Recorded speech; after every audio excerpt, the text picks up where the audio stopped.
Meditation. Again, meditation is something that's been around for a very, very, very long time. And Dr. Herbert Benson, in his book The Relaxation Response, talked about how even 15 minutes a day can have a significant effect on your well-being. Just 15 minutes a day. And what brought him to the whole concept of meditation was that in the course of his work, he discovered that a lot of his patients that he was dealing with, that those who practiced at the time transcendental meditation, don't know whether you're old enough to remember transcendental meditation, that in almost all of those cases that their blood pressure was reduced in a healthy way, not dangerously low, but they had reduced blood pressure.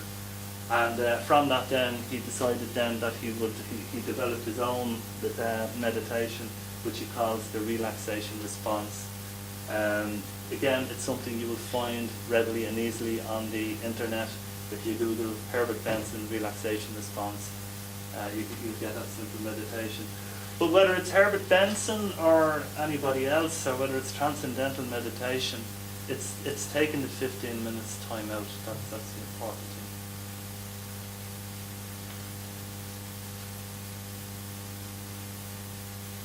Okay, the next thing I want to look at, and I'm coming back to Martin Seligman and some of the interventions that he was proposing for health and well-being and to increase your SWB levels.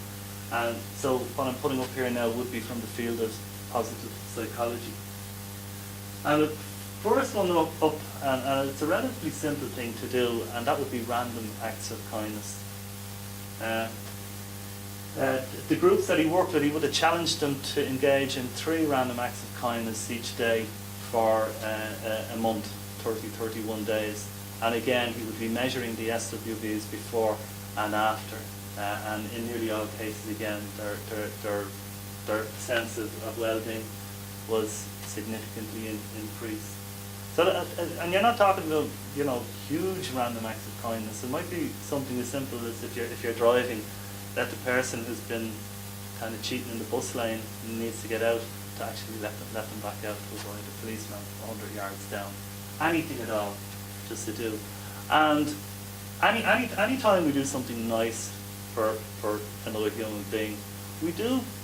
I mean, if you think about it, to the last time you did something nice, you do get a sense of well-being for having done something that was a little bit altruistic. Forgiveness. And the exercise that was given to the groups that he was working with was he asked them to write a letter of forgiveness to somebody who they felt had wronged them in some way, and to see how they felt after that. So it was like purging yourself of the emotion and allowing yourself to let go of the emotions surrounding that person or that event. Now, you were not encouraged to send it to the person by any means, just dispose of it at that stage, because I come back to subjective experience. The person might not consider in their map of the world or their reality that they've done anything untoward or wronged you in any way. The kind of recent events, where Nelson Mandela passed away, and a lot was made of the fact that after 27 years imprisoned in Robben Island, I think it was, for the most part, he was able to forgive his captors. And maybe that's why he lived into his 90s, that he had that ability to let go of these emotions. He didn't hold on to them in any way.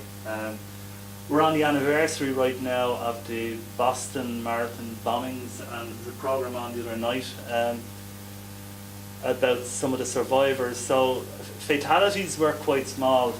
Any fatality is drastic, but I think there was 2 or 3 people actually killed. But there were hundreds maimed and injured, and they were interviewing some of the people a year on as to how they were getting on with their lives, people who had lost limbs. And to a person, each and every one of them said, in order to get on with their lives, they had to let go of the emotions. anger, and even a certain degree of forgiveness. Not forgiving the person who caused the bomb, but kind of forgiving the world to have brought that type of tragedy on them so that they could move on. So again, emphasizing the importance of being able to purge negative emotions. Expressive writing, and this is tied in with getting rid of the emotions. And there's a lot of studies done by this gentleman here, Pennebaker, into the advantages of expressive writing. Now you're all engaged in writing of one kind of another, from memos, journals, diaries, whatever it is. But what Pennebaker was encouraging people to do would be to take maybe 15 minutes at the end of the day and just without any censorship, just write your account of the day in terms of how you felt, how you truly felt, honestly felt, at the end of which, if you did it on computer, you would delete it. And if you did it in some form of paper, that you would shred it. But again, this letting go of the emotions. And it has proved very, very useful and effective for people suffering from depression, that they're able to let go of those emotions. Gratitude list, and this is something I won't say I do it on a daily basis, but most days I will engage in this exercise, and the challenge would be to pick 30 things that you can be grateful for in the day. So I come in this morning and I say to one of my colleagues, I'm the luckiest man alive. The sun was shining when I came in, but it's still dry anyway. I'm reasonably healthy. My daughter's getting married. I have a holiday booked. All my other children are doing fine at the moment. My son's got a new job. There's been no more cuts to our wages, thankfully, and so on, until I would come up with 30 things that I can be grateful for. And of course, in doing that exercise on a regular basis, and it's one that I give to nearly all, I won't say all my clients, but the vast majority of my clients, it's one that they say is particularly useful to them. Because however you set out in the day, whatever your perceptions are, if you actually take the time to find 30 things that you can actually be grateful for, well then that gives you a different perspective on your circumstances and your situation. It's one that my mother used to try and beat into me when I was small. She was always telling me I should be grateful for what I have. Though I always wanted what the fellow across the road had. His bike was always shiny or bigger, whatever. But there we go, gratitude list. A positive attitude. That's a challenge, particularly in this current era, where we've gone through a recession, where we're still coming out of a recession. And it's a real challenge to begin to foster a positive attitude. But at the same time, it's something that can be hugely beneficial to us. And of course, fostering optimism as distinct from pessimism in relation to how you see things. The gratitude list can help in that. And to say, if you have a pessimistic view of your reality or whatever, and you change that perspective by looking for a more optimistic viewpoint on it. I'm always reminded of a story, an anecdotal story I want to stress, that I heard of a psychologist who was doing some studies with an optimistic child and a pessimistic child. And he took the pessimistic child and put him into a room full of everything a child could possibly want. And he took the optimistic child and he put him in a room full of horse manure. Left him there, went away to write up his notes or whatever, and then he heard crying coming from the room where the pessimistic child was.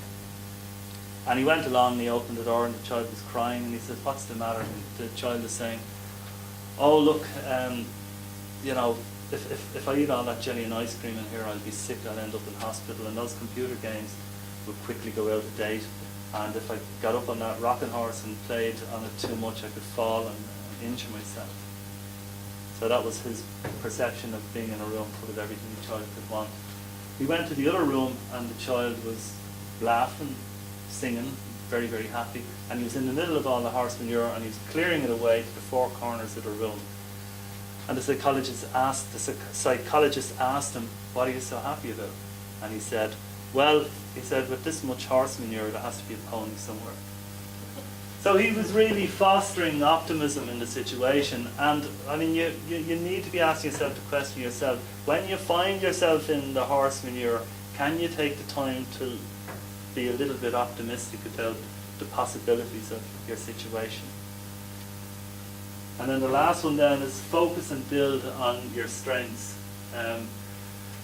So too often, and it's probably linked in with our pessimistic streak, where we're not looking at our strengths, we're looking at our weaknesses.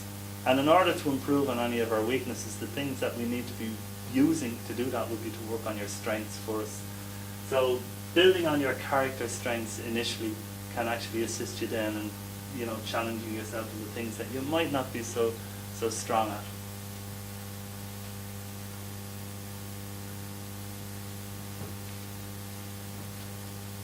So just to conclude, and it's not quite a conclusion because it's another small little piece just after conclusion, and I'll need to set it up on your computer just to let you watch it. But you know, we talked about a balanced wellness, and we talked about the importance of diet and exercise, and in particular, challenging ourselves to you know, mentally stay fit and healthy, as well as keeping our physical bodies well.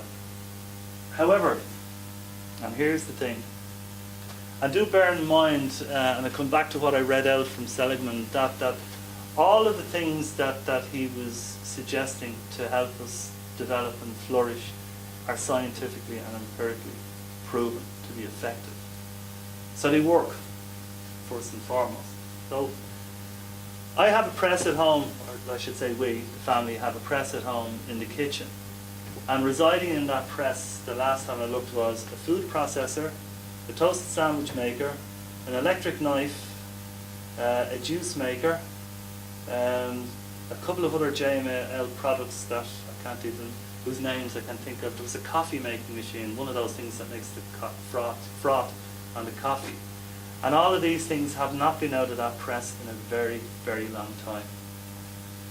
We call that the gadget graveyard. That's the name we have for it. So if I said at home, where's the electric knife? Someone would say, it's in the gadget graveyard. I'd know exactly where to find it if I chose to actually use it. Now, all of those items in that press are actually useful in their own right. They are functional items that can do a job for you, and they work. But they don't work unless I take them out and I actually engage with them. So, just on inclusion, so they have to be kept out of the gadget graveyard. A lot of the concepts that you see up here, in order for them to be effective for you and for others, they can't reside in the gadget graveyard. You have to actively commit to keeping them out and in front of you.